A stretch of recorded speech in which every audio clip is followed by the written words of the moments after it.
ছোটবেলায় যখন আগে কোনো অনুষ্ঠান বাড়িতে যেতাম, সেটা বিয়ে বাড়ি হোক বা জন্মদিন হোক, আগে আমি খোঁজ নিতাম কি দই কাতলা আছে কিনা। এটা আমার খুব প্রিয় ছিল।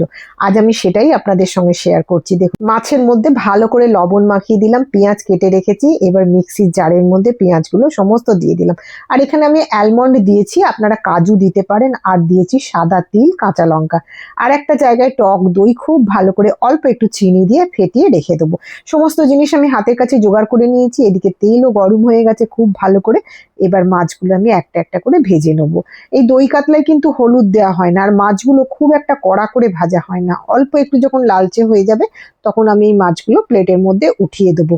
এত সহজেই বাড়িতে যদি বানানো হয়, তাহলে আর কেন অপেক্ষা করে থাকবো আমরা কোনো অনুষ্ঠান বাড়িতে খাওয়ার জন্য। দিয়ে দিলাম বেশি গরম মশলা কতকগুলো, ছোট এলাচ, শুকনো লঙ্কা, তেজপাতা দিয়ে পেঁয়াজ অল্প একটু দিয়ে নাড়াচাড়া করে ভালো করে ওই যে বেটে রেখেছিলাম মশলাটা দিয়ে দিলাম, আর দিয়ে দিলাম আদা বাটা।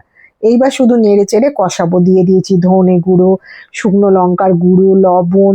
এখানে কিন্তু আমি জিরে গুঁড়ো ব্যবহার করিনি। যখন দেখলাম মশলাটা একটু কষানো হয়ে গেছে, তখন ফেটিয়ে রাখা দইটাও এবার দিয়ে দিলাম।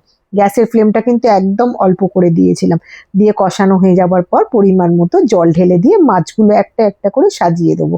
দেখলেন তো কত সহজেই হয়ে যায়। এটা কিন্তু গরম ভাত, পোলাও, ফ্রাইড রাইস সব কিছুর সঙ্গে খাওয়া যায়। ওপর থেকে একটু গরম মশলা আর ঘি দিয়ে ভালো করে নাড়াচাড়া করে ফটাফট সার্ভ করে দিন। অসম্ভব সুন্দর।